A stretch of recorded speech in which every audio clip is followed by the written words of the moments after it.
नमस्कार दोस्तों। जय श्री राम, जय सीताराम, जय जय हनुमान, जय बागेश्वर धाम सरकार। दोस्तों, रक्षाबंधन के दिन बहनें अपने भाई को राखी बांधते समय यह खास मंत्र बोल देती है। वहीं बहनें न खुद अपने भाई को करोड़पति बनने में मदद करती हैं, बल्कि खुद भी मालामाल हो जाती है। और यह हम नहीं कह रहे हैं, ऐसा कहना है हमारे बागेश्वर धाम सरकार पंडित धीरेन्द्र कृष्ण शास्त्री जी का।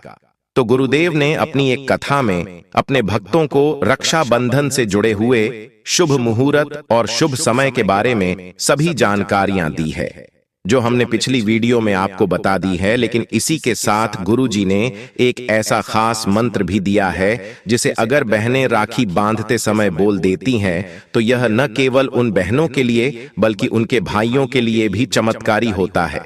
और इस मंत्र के प्रभाव से उनके भाई दिन दुगनी रात चौगुनी तरक्की भी करते हैं और के घरों में खुशहाली बनी रहती है। तो अगर आप भी एक भाई या फिर एक बहन हैं और अपने भाई बहनों को खुश देखना चाहते हैं तो आज का वीडियो पूरा जरूर देखिएगा। दोस्तों, स्वागत है आपका प्राचीन ज्ञान पर आगे बढ़ने से पहले वीडियो को लाइक और चैनल को सब्सक्राइब जरूर कर दें, जिससे कि श्री बागेश्वर बालाजी की कृपा आपके ऊपर सदैव बनी रहे। चलिए वीडियो में आगे बढ़ते हैं। दोस्तों, इस बार भद्रा लगने की वजह से रक्षाबंधन के समय में परिवर्तन किया गया है। शास्त्रों में ऐसा वर्णन है कि रक्षाबंधन का त्योहार भद्रा काल में भूलकर भी नहीं मनाना चाहिए। भद्रा काल में रक्षा सूत्र यानी कि राखी बांधना बेहद ही अशुभ माना जाता है। शास्त्रों में कहा गया है कि भद्रा का त्याग करके ही रक्षाबंधन का पर्व मनाना चाहिए। इसके साथ ही रक्षाबंधन का त्योहार किस दिन मनाया जाए, इस पर बहुत ज्यादा ही उलझन की स्थिति है। भक्तों, इस बार कई लोगों का मानना है कि रक्षाबंधन 20 अगस्त को मनाना चाहिए और वहीं कुछ लोगों का मानना है कि 19 अगस्त को रक्षाबंधन का त्योहार मनाना शुभ रहेगा। तो ऐसे में आज हम आपको इस वीडियो में बताएंगे कि रक्षाबंधन का त्योहार किस दिन मनाया जाएगा और इसकी सही तारीख क्या है, 19 अगस्त या फिर 20 अगस्त। साथ ही आज हम आपको भद्रा काल का भी समय बताएंगे, क्योंकि इस बार रक्षाबंधन पर भद्रा काल का साया रहेगा। इसीलिए राखी बांधने का शुभ मुहूर्त आपके लिए जानना अति आवश्यक है। भक्तों, वीडियो को अंत तक जरूर देखें और आगे बढ़ने से पहले हमारे चैनल को सब्सक्राइब करके बेल आइकॉन जरूर दबाएगा। तो आइए शुरू करते हैं। भक्तों, चलिए अब जानते हैं साल 2024 में रक्षाबंधन का त्योहार को कब मनाया जाएगा। भक्तों, पूर्णिमा तिथि की शुरुआत 19 अगस्त की सुबह 3:04 पर हो रही है और पूर्णिमा तिथि की समाप्ति 19 अगस्त को ही रात में 11:55 पर हो रही है। ऐसे में उदया तिथि के आधार पर रक्षाबंधन का त्योहार 19 अगस्त यानी सोमवार के दिन मनाया जाएगा। इसमें कोई भी कंफ्यूजन नहीं है। दोस्तों, रक्षाबंधन 2024 भद्रा का समय, इस साल रक्षाबंधन के दिन भद्रा का साया रहेगा और रक्षाबंधन पर भद्रा के प्रारंभ का समय सुबह में 5:53 पर है। उसके बाद वह दोपहर 1:32 तक रहेगा। इस भद्रा का वास पाताल लोक में है। हालांकि कई विद्वानों का मत है कि यदि भद्रा का वास स्थान पाताल या फिर स्वर्ग लोक में है तो वह पृथ्वी पर रहने वाले लोगों के लिए अशुभ नहीं होती है, उसे शुभ माना जाता है। लेकिन कई शुभ कार्यों में पाताल की भद्रा को नजरअंदाज नहीं करते हैं। गुरुजी का कहना है कि अगर आप 19 तारीख को सही समय पर राखी नहीं बांध पा रही है तो आप 20 तारीख वाले दिन दोपहर में राखी बांध सकती हैं। बागेश्वर धाम वाले गुरुजी ने इस बार अपने भक्तों को राखी बांधने के सुबह मुहूर्त के साथ उसकी पूजन विधि भी बताई है। गुरुजी का कहना है कि राखी बांधने से पहले भाई और बहन दोनों को कुछ भी नहीं खाना चाहिए, दोनों को व्रत रखना चाहिए। बहन अगर भाई को राखी बांधने जा रही है तो उन्हें एक पूजा की थाली बनानी चाहिए, जिसमें राखी, रोली, दीपक, कुमकुम, अक्षत और मिठाई रखनी चाहिए। और राखी बांधने से पहले बहनें अपने भाइयों के माथे पर तिलक लगाएं और फिर अपने भाई के दाहिनी कलाई पर राखी बांधें। इसी के साथ गुरुजी का कहना है कि आप इस बार राखी के साथ मौली भी जरूर लेकर जाएं, क्योंकि मौली रक्षा सूत्र की तरह काम करती है और आपके भाई की सभी मुसीबतों से रक्षा भी करती है। इसके बाद आप भाई को राखी बांधकर उनकी आरती उतारें और उन्हें मीठा खिलाएं और उसके बाद भाई अपनी बहन को कुछ न कुछ उपहार जरूर देते हैं। तो रक्षाबंधन वाले दिन अगर भाई अपनी बहनों को उपहार देते हैं तो ऐसा करने से न केवल उनके जीवन में उन्नति के रास्ते खुलते हैं, बल्कि वह दिन दुगनी रात चौगुनी तरक्की भी करने लगते हैं। इसी के साथ गुरुजी ने राखी खरीदते समय बरती जाने वाली कुछ सावधानियां भी अपने भक्तों को बताई। गुरुजी का कहना है कि आज के आधुनिक जमाने के हिसाब से लड़कियां अपने भाई को अलग अलग तरह की डिजाइन वाली राखी बांधना पसंद करते हैं, लेकिन बहनों को ध्यान रखना चाहिए कि जब वो राखी खरीदने जा रही हैं तो ध्यान रखें कि वह न तो प्लास्टिक की और न ही काले रंग की राखी आपके भाई की कलाई पर बांधे। दोस्तों, रक्षाबंधन एक पवित्र त्योहार होता है, तो इसकी पवित्रता को बचाए रखने के लिए आप खिलौने प्लास्टिक या फिर किसी धातु से बनी हुई राखी का इस्तेमाल करने की बजाय रेशम के धागे या सूती धागे वाली राखी का इस्तेमाल करें। अगर आप यह नहीं करना चाहती हैं, तो आप सोने या चांदी की राखी भी बांध सकती हैं। गुरुजी का कहना है कि अगर आपके भाई वृषभ, कर्क, वृश्चिक और मीन राशि के हैं, तो आप अपने भाई को जनेऊ की राखी बांधें। यह सबसे ज्यादा पवित्र माना जाता है, और अगर आप जनेऊ की राखी बांधती हैं, तो ऐसा करने से आपके और आपके भाई के जीवन में ऊर्जा और पवित्रता बनी रहती है। दोस्तों, इसके अलावा आपको यह भी बता देते हैं कि गुरुजी ने रक्षाबंधन वाले दिन भाइयों को कलाई पर राखी बांधते समय कौन सा खास मंत्र बोलने के लिए कहा है। तो गुरुजी का कहना है कि रक्षाबंधन का त्योहार भाई बहन के आपसी प्रेम का त्योहार होता है। यह त्योहार बताता है कि कैसे भाई बहन एक दूसरे की चिंता करते हैं और उनकी रक्षा भी करते हैं।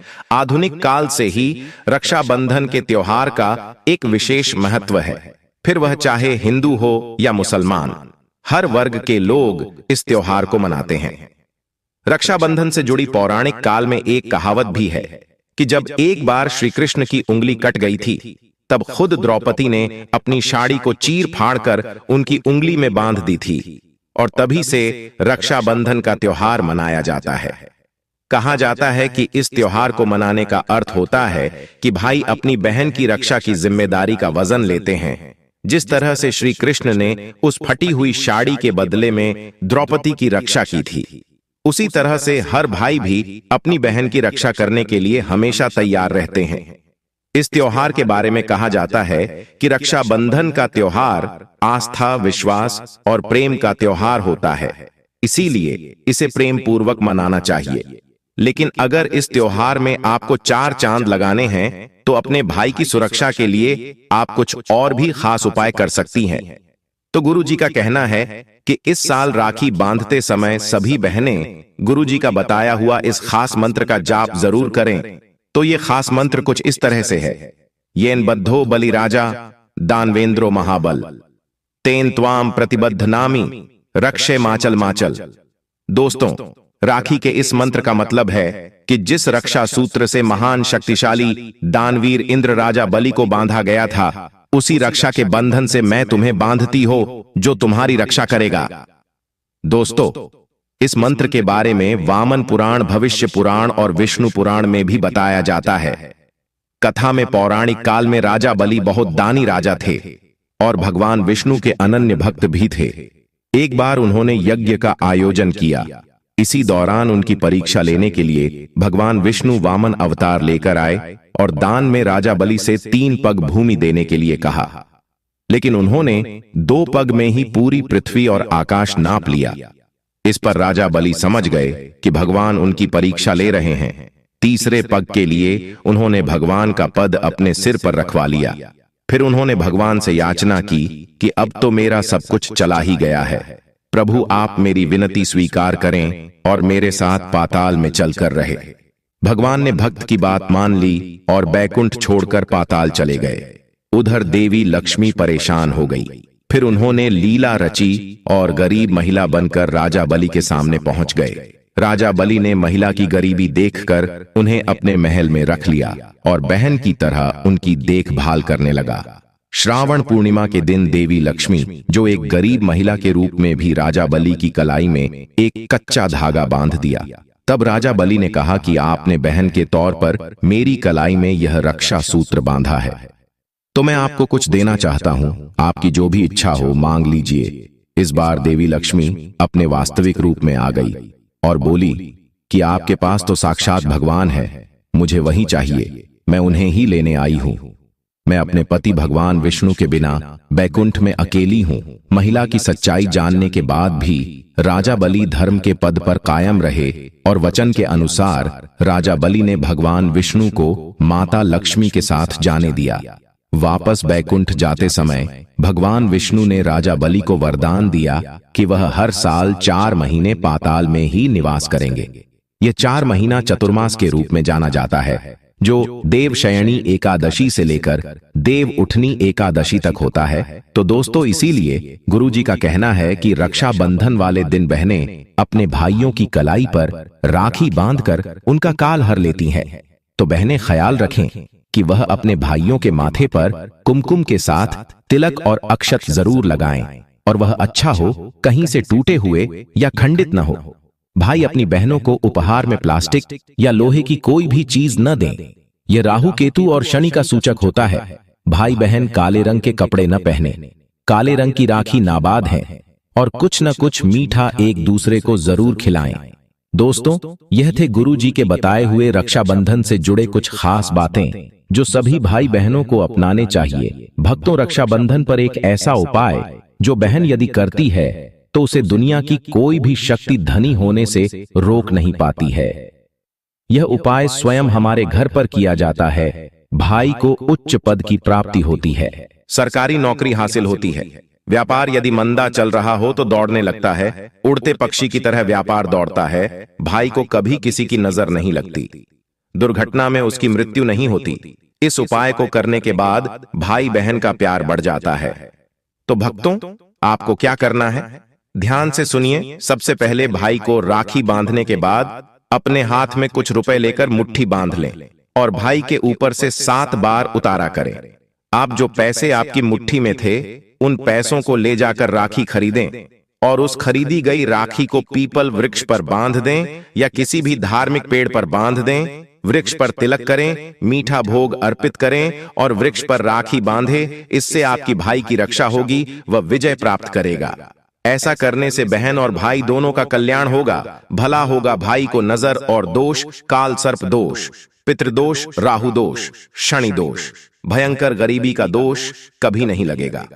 भक्तों, ये उपाय तंत्र शास्त्र के अध्ययन नंबर 54 में स्पष्ट लिखा है। यदि रक्षाबंधन पर यह उपाय किया गया तो साक्षात भाई को धनी होने से कोई नहीं रोक पाता। दिन दुगनी रात चौगुनी तरक्की होती है। बहन का भाई के प्रति प्रेम बना रहता है। घर में इतना धन आता है कि आप संभाल भी नहीं पाएंगे। यह उपाय खासकर रक्षाबंधन पर ही किया जाता है। साल में एक बार ही आता है भक्तों। यह उपाय से क्या पता आपका भाग्य चमक जाए, क्योंकि हमें नहीं पता कब किसका भाग्य 7वें आसमान पर चला जाए। सच्चे हृदय से किया गया उपाय स्वयं ईश्वर भी विफल नहीं करते, और यदि एक बहन भाई के लिए यह उपाय करें तो स्वयं ईश्वर भी इस उपाय को खाली नहीं जाने देते, क्योंकि इसमें एक बहन का हाथ है, उसका प्यार है, ममता है, भाई के प्रति सच्ची आस्था है, और इसी आस्था को देखते हुए ईश्वर इस उपाय को सफल बनाते हैं। अब अगर गलती से किसी ने भद्रा काल में भाई को राखी बांध दी तो भद्रा के प्रकोप से कैसे बचें? क्या उपाय करें जिससे कि भाई के ऊपर संकट न आए? तो मान्यता है कि अगर भद्रा का हम आदर करें, विधि विधान से उनकी पूजा करें, उनके 12 नामों का जाप करें, तो भद्रा के प्रकोप से आप बचे रहेंगे। साथ ही मां लक्ष्मी के साथ साथ अन्य देवी देवताओं की पूजा करें और भाई की रक्षा की प्रार्थना करें। उम्मीद करते हैं कि गुरुजी की बताई हुई यह बातें आपको जरूर पसंद आई होगी। अगर आपको यह वीडियो अच्छी लगी हो तो चैनल को सब्सक्राइब करके वीडियो को लाइक और कमेंट बॉक्स में जय मां लक्ष्मी, जय हरि विष्णु अवश्य लिखें।